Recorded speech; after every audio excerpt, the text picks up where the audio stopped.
টি-20 সিরিজের দ্বিতীয় টি-20 ম্যাচ শ্রীলঙ্কাকে 5 উইকেটে হারিয়েছে জিম্বাবুয়ে। প্রথম টি-20 ম্যাচ জয় পেয়েছিল শ্রীলঙ্কা, দ্বিতীয় টি-20 ম্যাচ জয় পেল জিম্বাবুয়ে, ফলে তৃতীয় টি-20 ম্যাচ ফাইনালে পরিণত হলো। জিম্বাবুয়ের হারারের স্পোর্টস ক্লাব মাঠে প্রথমে টসে হেরে ব্যাটিং করতে নেমে শ্রীলঙ্কা 17.4 ওভারে 10 উইকেট হারিয়ে মাত্র 80 রানে অল আউট হয়। শ্রীলঙ্কার হয়ে এই ম্যাচে 8 রান করেন প্রথম নিশাঙ্কা, মাত্র 8 বল মোকাবেলা করে একটি চারের সাহায্যে 8 রান করেন। কুশাল মেন্ডিস 3 বল মোকাবেলা করে 1 রানে প্যাভিলিয়নে ফিরেন। শ্রীলঙ্কার হয়ে সর্বোচ্চ 20 রান করেন কামিল মিশারা, 20 বল মোকাবেলা করে 4টি চারের সাহায্যে 20 রান করেন। নোয়ান ফার্নান্দো 3 বল মোকাবেলা করে মাত্র 1 রানে প্যাভিলিয়নে ফিরেন। ক্যাপ্টেন আশালঙ্কা এই ম্যাচে খুব একটা সুবিধা করতে পারেননি, 23 বল মোকাবেলা করে 18 রান করেন, একটি চার ছিল তার 18 রানের ইনিংসে। কামিন্দো মেন্ডিস 4 বলে 0 রানে প্যাভিলিয়নে ফিরেন। দুশান সানাকা 21 বল মোকাবেলা করে 15 রান করেন।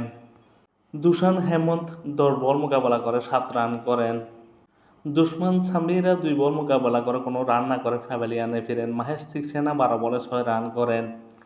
শ্রীলঙ্কা 17.4 ওভারে 10 উইকেট হারিয়ে মাত্র 80 রানে অল আউট হয়। শ্রীলঙ্কার বিপক্ষে জিম্বাবুয়ের হয়ে দুর্দান্ত বোলিং করেন সিকান্দার রাজা, 4 ওভার বোলিং করে 21 রানে 3 উইকেট শিকার করেন।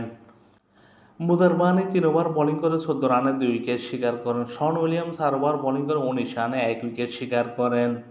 রিচার্ড নাগবেরে 2 ওভার বোলিং করে 11 রানে কোনো উইকেট শিকার করতে পারেননি। ব্যাট ইভান্স 2.4 ওভার বোলিং করে 15 রানে 3 উইকেট শিকার করেন। 81 রানের সহজ জয়ের লক্ষ্য তাড়া করতে নেমে জিম্বাবুয়ে 14.2 ওভারে 5 উইকেট হারিয়ে 184 রান করে অতি সহজে জয় নিশ্চিত করে। জিম্বাবুয়ের হয়ে উদ্বোধনী ব্যাটসম্যান ব্রায়ান ব্র্যানের 23 বল মোকাবেলা করে 19 রান করেন, একটি চার ছিল তার 19 রানের ইনিংসে। মায়া মুনারি 12 বল মোকাবেলা করে 17 রান করেন। শন উইলিয়াম 2 বল মোকাবেলা করে কোনো রান না করে প্যাভিলিয়নে ফিরেন। অধিনায়ক সিকান্দার রাজা 7 বল মোকাবেলা করে মাত্র 2 রান করে আউট হন। রায়ান বুরেল 22 বল মোকাবেলা করে 20 রান করেন, দুটো চার ছিল তার 20 রানের ইনিংসে।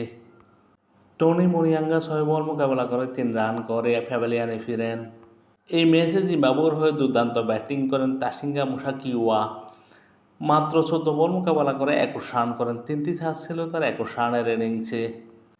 এছাড়া অতিরিক্ত থেকে আসে 2 রান, 14.2 ওভার মোকাবেলা করে 5 উইকেট হারিয়ে 84 রান করে জয় নিশ্চিত করে জিম্বাবুয়ে। জিম্বাবুয়ের হয়ে শ্রীলঙ্কার বিপক্ষে দুর্দান্ত বোলিং করেন দুশমান সামিরা, 4 ওভার বোলিং করে 19 রানে 3 উইকেট শিকার করেন। মাহেশ থিকসেনা 4 ওভার বোলিং করে 28 রানে 1 উইকেট শিকার করেন। বেনুরা ফের্নান্ডো 3 ওভার বোলিং করে 14 রানে 1 উইকেট শিকার করেন। দুশান্ত হেমন্ত 3.2 ওভার বোলিং করে 23 রানে কোনো উইকেট শিকার করতে পারেননি। 3 ম্যাচ টি-20 সিরিজের প্রথম টি-20 ম্যাচ জয় পেয়েছিল শ্রীলঙ্কা, দ্বিতীয় টি-20 ম্যাচ জয় পেল জিম্বাবুয়ে, ফলে তৃতীয় টি-20 ম্যাচ ফাইনালে পরিণত হলো।